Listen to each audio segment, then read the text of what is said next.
तो अभी तक ये तकरीबन 85% फाइनेंशियल पोजीशन जो यूज़ हुई है, पैसे यूज़ हुए हैं 85%, और जो फिज़िकल वर्क हुआ है वो 87% हुआ है। जो बस फ्लीट्स हैं वो 220 थे, 120 उसमें अभी तक आ चुके हैं कि टोटल लेंथ जो इसकी बनी है ये है 28 किलोमीटर। जो प्रोजेक्ट फीचर्स है 3rd जनरेशन है, ये 68 किलोमीटर इसके अंदर फीडर रूट्स डाले गए हैं।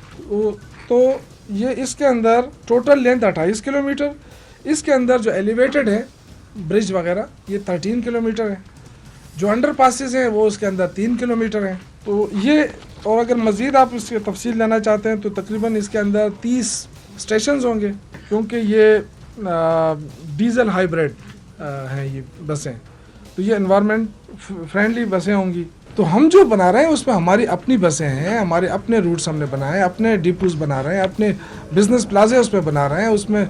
तो ये चीज़ें वहाँ नहीं हैं।